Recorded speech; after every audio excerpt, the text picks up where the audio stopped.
We are the end time hope to the universe. Preach the word. Oh, the owner of the church is the one we should feel. We rather feel. We rather change from a king God via this. For God cannot be mocked. Who you will stand? Writing on the wall. If you refuse to change, who you will stand? Writing on the wall. It's not gonna be okay. Who you will stand? Writing on the wall. Just sign up money for you. Will you smell its meaning? And writing on the wall.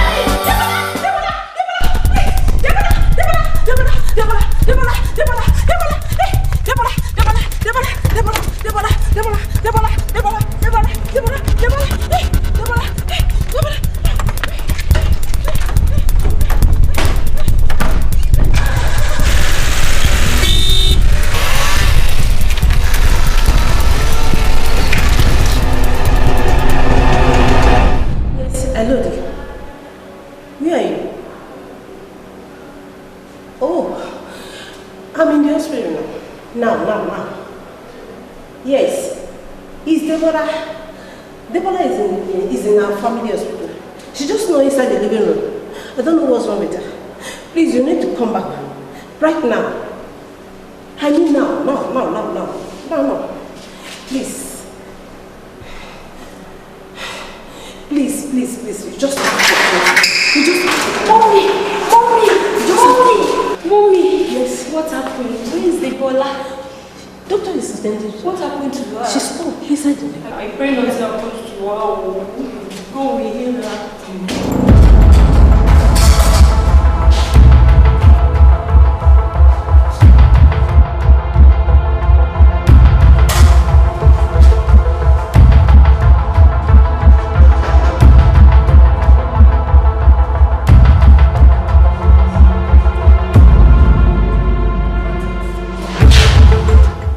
We try our best, but initially we lost her.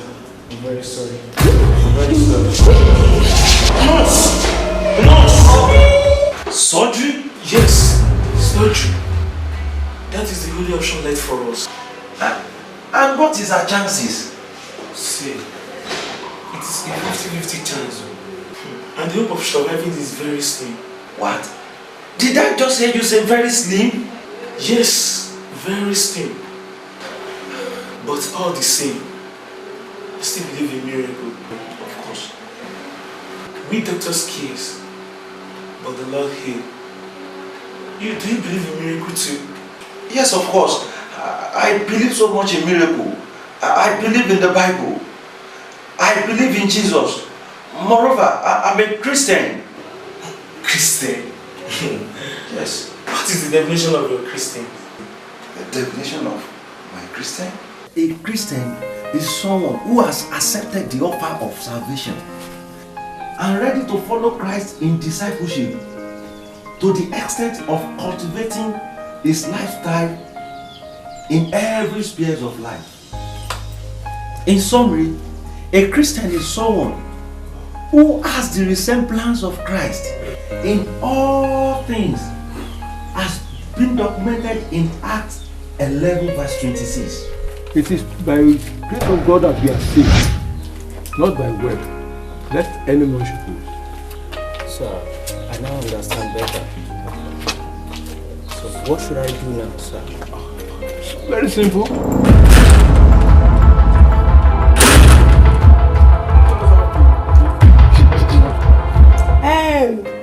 Pastor John, or whatever they call you. So with your holy preaching, hosting the member of your church impregnated my sister. Look, I've come to warn you. Nothing, I mean nothing, should happen to my sister or else. Hey, don't even try to patronize me. Ask your husband. He will tell you. All what I know is that nothing must happen to my sister. Bunch of hypocrites. Sir, I think I now understand better. Let's conclude.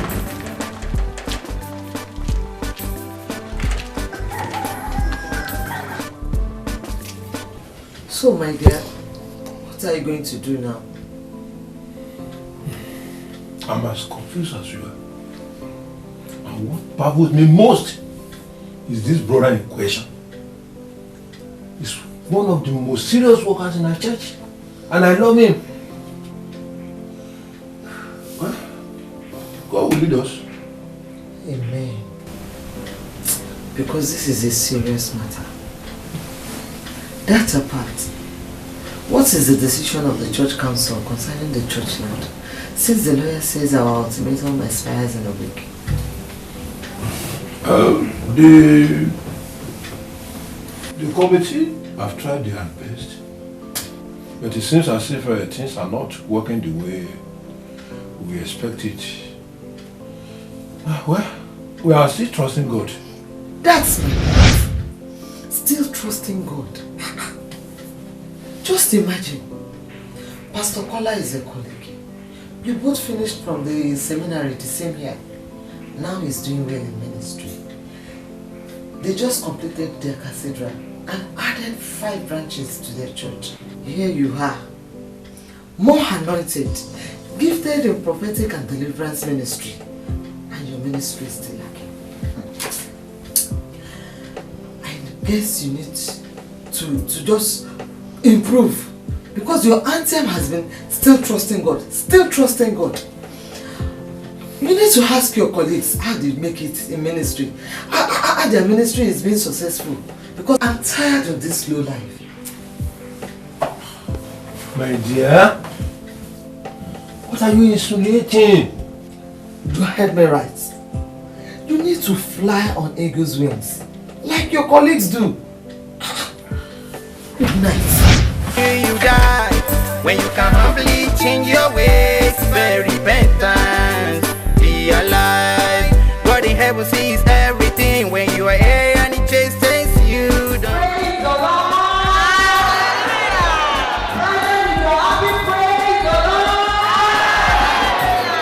I want to appreciate the name of the Lord for what He has done in my life. Through a Pastor G.O. Jeremiah Smith. When I have a problem in my office, I went to him and he told me I should have a rest of mind, that everything will be fine. And to the glory of the Lord, when the man of God touched my life, he laid his hand on my head. Could you believe all the problems were solved?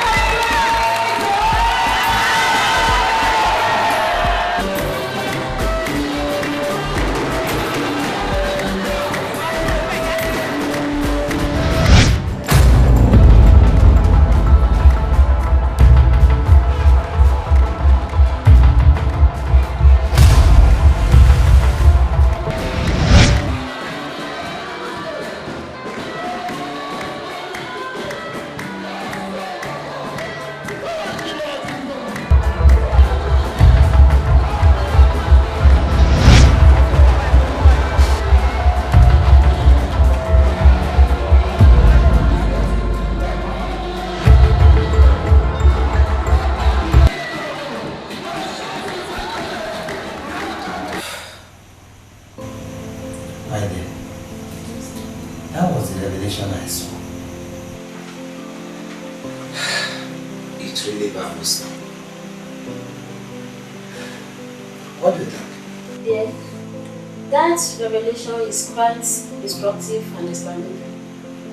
But I must confess, it's really shocking. Yeah, it's really shocking. You know, I was thinking that why should it be Reverend Jeremiah's church of all places? You know, that man is a respected man of God. I mean, he's the man in front. He's highly placed. All the same, I know God is trying to say something. Of course. I understand your concern, but I think we need to pray more.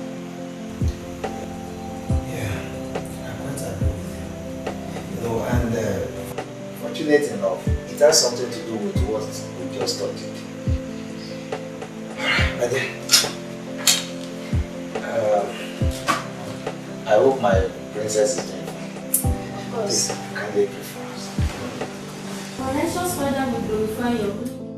Mommy, do you know today's service was a very fruitful one? Yes, my dear. You can say that again. Hey, thank you, Jesus. Thank you, my Lord.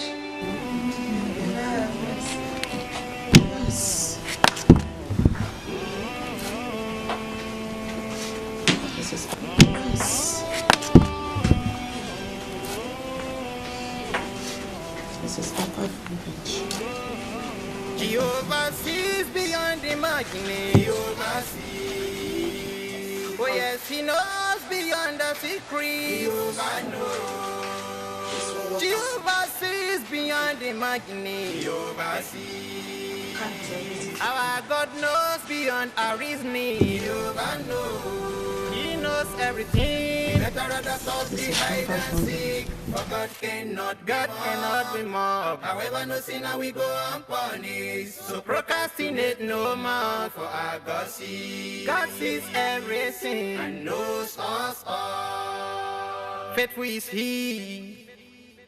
He who has called us unto His work, whoso shall do it. Trust me, come.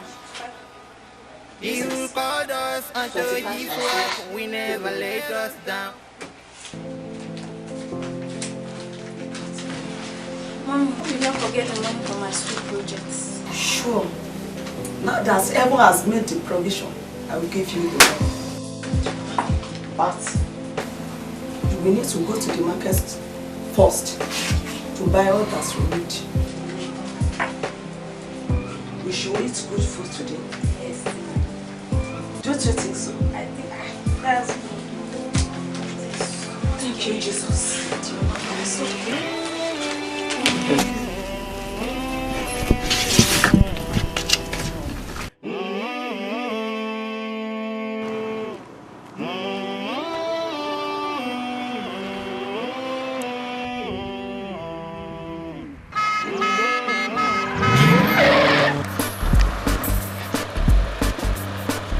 What's the problem?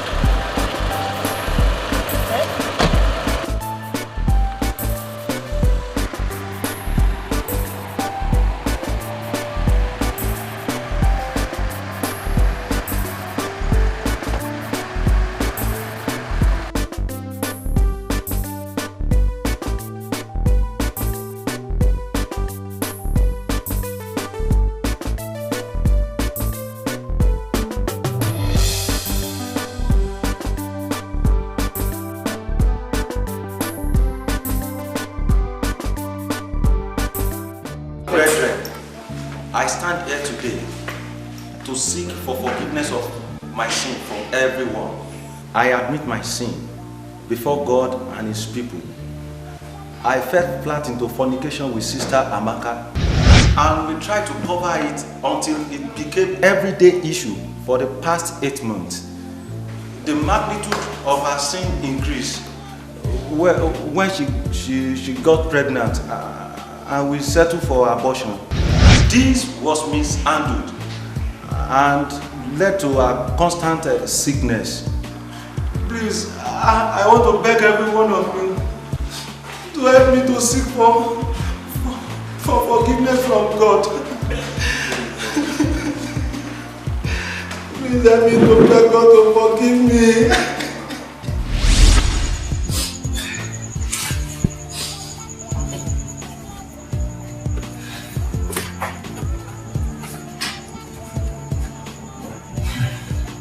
My brother, Yes. that was a very pathetic case.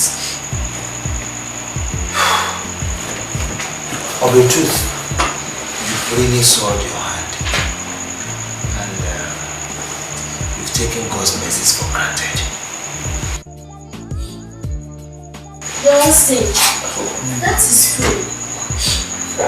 Fornication is a grievous sin against God, because the temple of God is being defiled. And it is a sin against our own body. The abortion attempt is the kindness. And that is simply murder. Oh.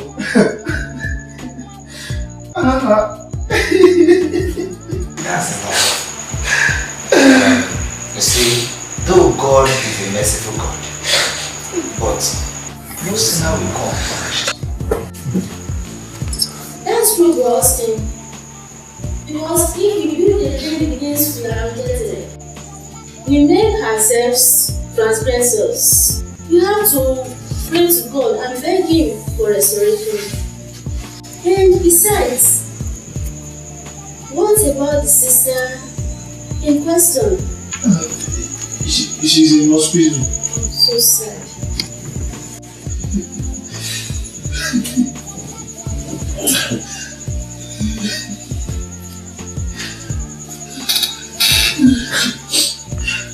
You see, if you really want to receive God's help and be restored indeed,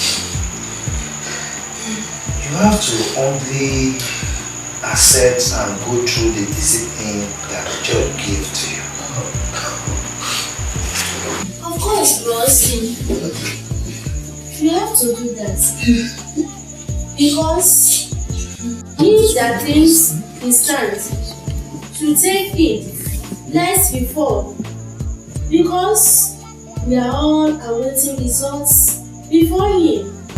I'm sorry, but I would like to reiterate Bro Austin's discipline today because I noticed some salient things.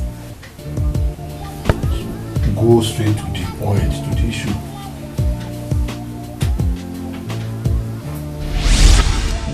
I'm highly disappointed in him because he is a hardened sinner. He couldn't have confessed if not because the abortion had some complications. He is such a disappointment to this holy assembly. You can imagine an individual in person of Austin fornicating as frequently as that and is comfortable under my powerful packed messages. Well, since he has decided to make himself a Judas in ABC, he's going to be treated as one. So, you are from now henceforth relieved of all your stewardship activities in this church. And please, mind you, every material that belongs to the church or to your office should be submitted. And you go on indefinite suspension until you become a proper child. And if there is anyone there that is ready and prepared to sympathize with him and be a partner in his sin, is welcome. But mind you, it's also a journey to perdition. My dear, I was so disappointed in that brother. I love him. It's a situation I never expected. In fact, yes, I know. I was also disappointed in him. But I noticed the way you pronounced this punishment. You pronounced it in anger. And I could sense some lining of pride and arrogance in the way you spoke. That is a sin. Don't you think so? What are you saying? You mean we should pamper sin? Even the Bible says it's a reproach. Any issue like that should be dealt with openly and very straightly before other youths will start indulging in it. I hate sin and I will not condone it anywhere I find it. Holiness is my watchword. Alright, sir. The Lord will help us. Amen.